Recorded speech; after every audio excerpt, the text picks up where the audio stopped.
a Fireside Reading of The Woman in White, a public domain book written by Wilkie Collins many, many years ago. Chapter 15, Part 2, Reading 16. "I have found, sir," answered the man, "that both the women took tickets at our station here for Carlisle." "You went to Carlisle, of course, when you heard that?" "I did, sir, but I am sorry to say I could find no further trace of them." "You inquired at the railway?" "Yes, sir." "And at the different inns?" "Yes, sir." "And you left the statement I wrote for you at the police station?" "I did, sir." "Well, my friend, you have done all you could, and I have done all I could, and there the matter must rest till further notice. We have played our trump cards, Mr. Hartwright," continued the old gentleman when the servant had withdrawn. "For the present, at least, the women have outmanoeuvred us, and our only resource now is to wait till Sir Percival Glyde comes here on Monday next. Won't you fill your glass again? Good bottle of port, that. Sound, substantial old wine. I have got better in my own cellar there." We returned to the drawing-room, the room in which the happiest evenings of my life had been passed, the room which, after this last night, I was never to see again. Its aspect was altered since the days had shortened and the weather had grown cold. The glass doors on the terrace side were closed and hidden by thick curtains.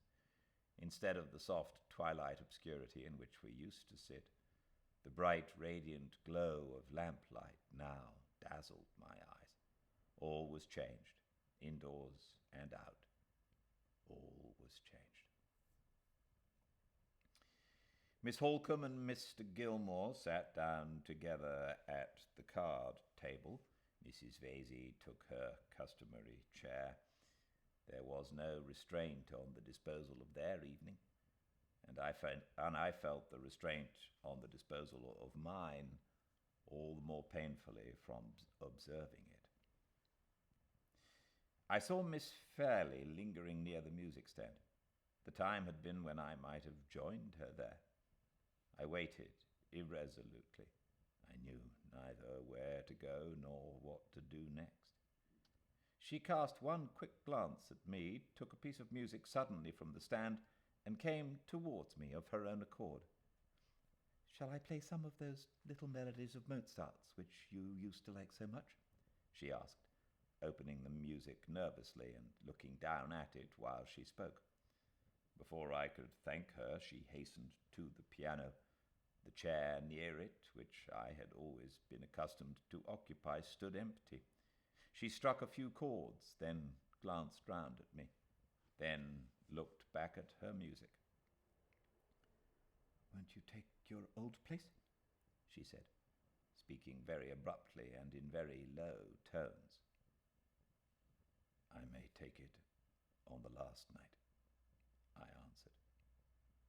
She did not reply. She kept her attention riveted on the music which she knew by memory, which she had played over and over again in former times without the book. I only knew that she had heard me. I only knew that she was aware of my being close to her, by seeing the red spot on the cheek that was nearest to me fade out and the face grow pale all over.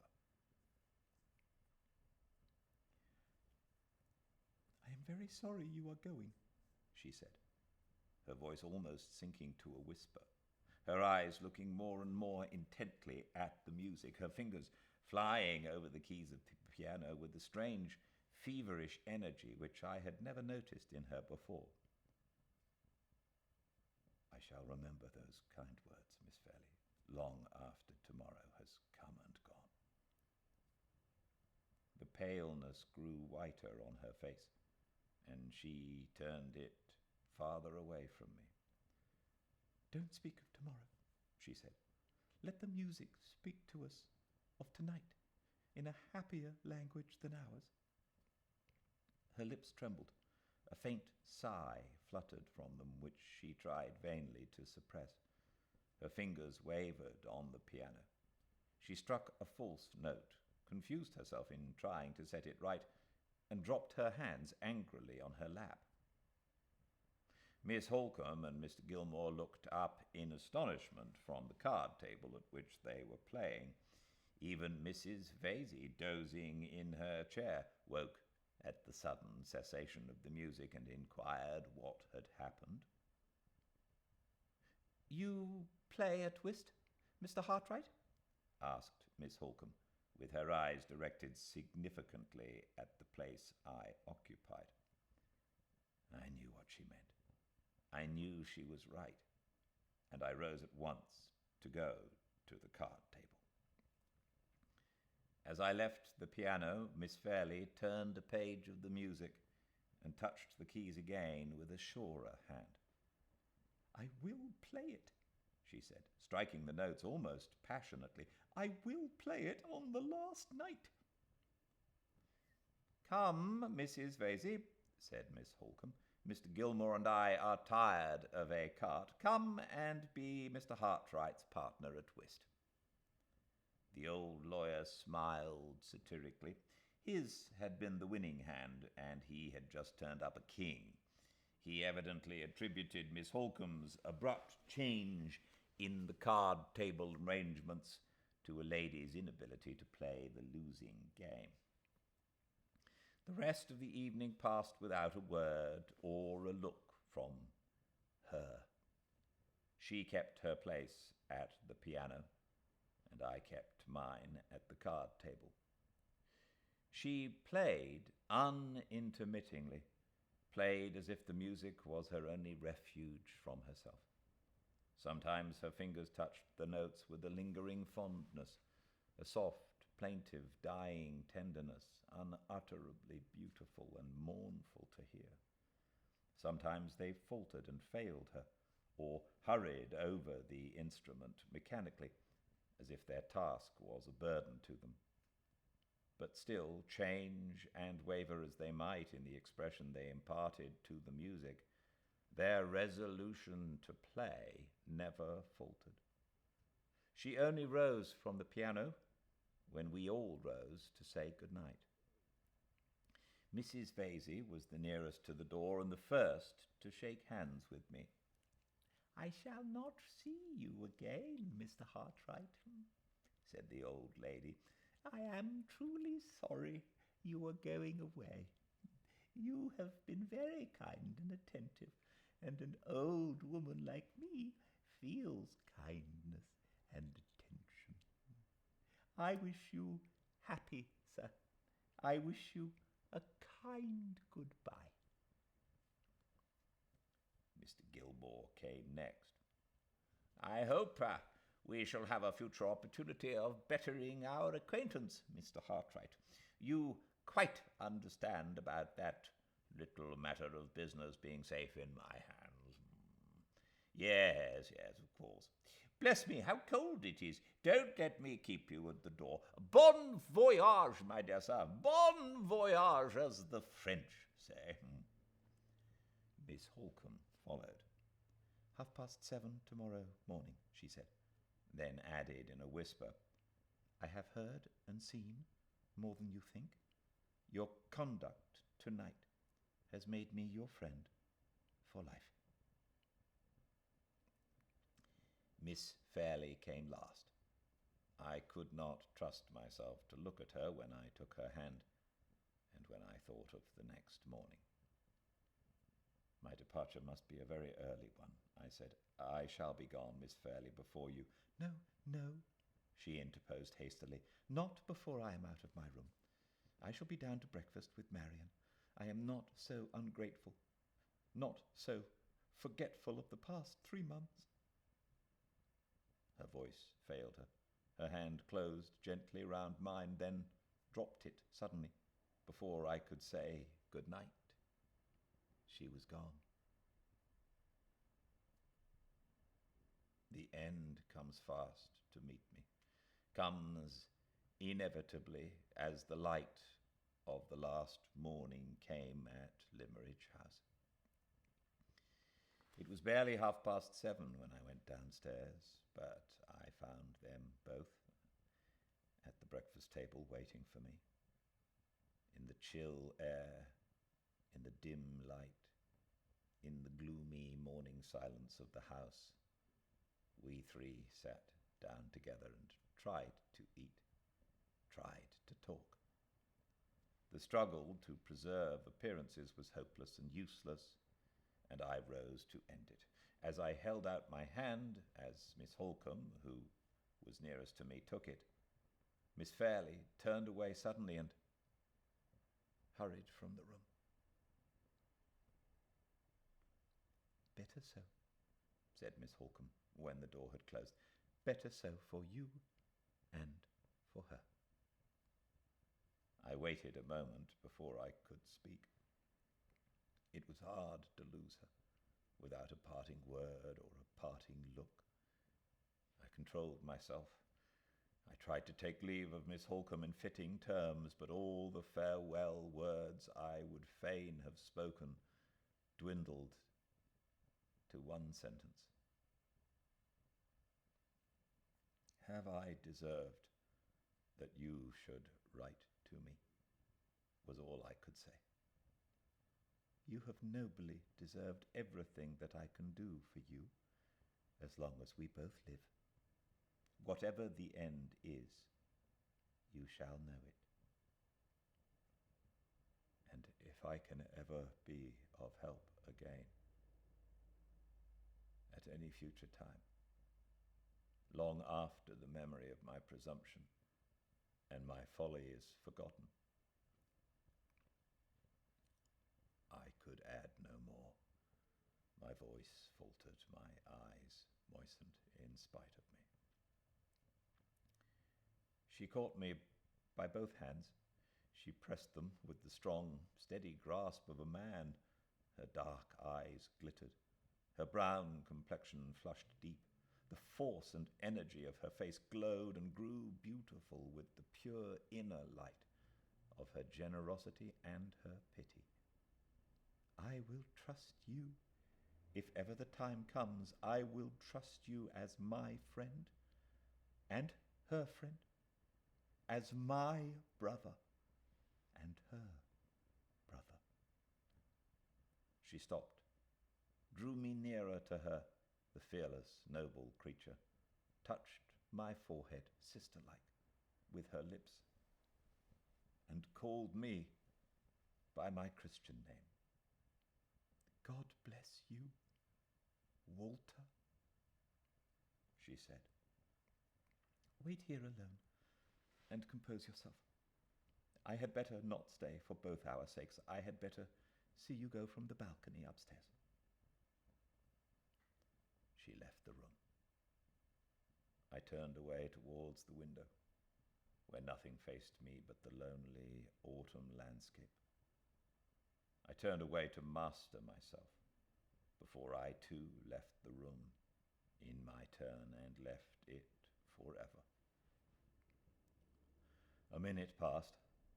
It could hardly have been more when I heard the door open again softly, and the rustling of a woman's dress on the carpet moved toward me. My heart beat violently as I turned round. Miss Fairley was approaching me from the farther end of the room. She stopped and hesitated when our eyes met, and when she saw that we were alone.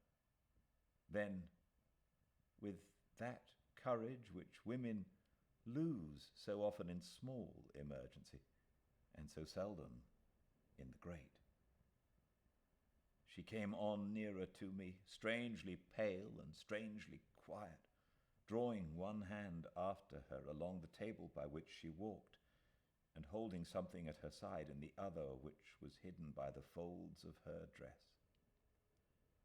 "I only went into the drawing-room," she said, "to look for this. It may remind you of your visit here. and of the friends you leave behind you. You told me I had improved very much when I did it, and I thought you might like.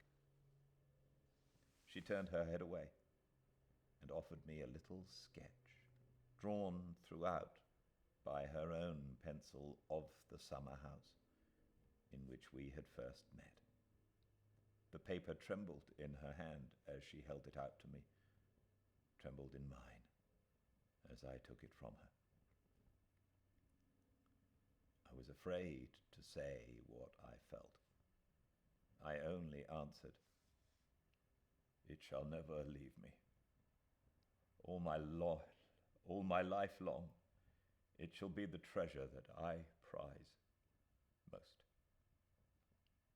I am very grateful for you, very grateful to you for not letting me go away without bidding you goodbye." "Oh," she said innocently, "how could I let you go after we have passed so many happy days together?" Those days may never return, Miss Fairley. My way of life and yours are very far apart. But if a time should come when the devotion of my whole heart and soul and strength will give you a moment's happiness, or spare you a moment's sorrow, will you try to remember the poor drawing master who has taught you? Miss Holcombe has promised to trust me. Will you promise too? The farewell sadness in the kind blue eyes shone dimly through her gathering tears. "I promise it," she said in broken tones. "Oh, don't look at me like that. I promise it with all my heart." I ventured a little nearer to her and held out my hand. "You have many friends who love you, Miss Fairley. Your happy future is the dear object of many hopes. May I say at parting that it is the dear object of my hopes too." The tears flowed fast down her cheeks. She rested one trembling hand on the table to steady herself while she gave me the other. I took it in mine. I held it fast. My head drooped over it. My tears fell on it. My lips pressed it. Not in love, oh, not in love at that last moment, but in the agony and the self-abandonment of despair. "For God's sake, leave me," she said faintly. The confession of her heart's secret burst from her in those pleading words. I had no right to hear them, no right to answer them. They were the words that banished me, in the name of her sacred weakness, from the room. It was over. I dropped her hand. I said no more. The blinding tears shut her out from my eyes, and I dashed them away to look at her for the last time. One look as she sank into a chair, as her arms fell on the table, as her fair head dropped on them wearily. One farewell look, and the door had closed upon her. The great gulf of separation had opened between us. The image of Laura Fairley was a memory of the past already. The end of Hartright's narrative.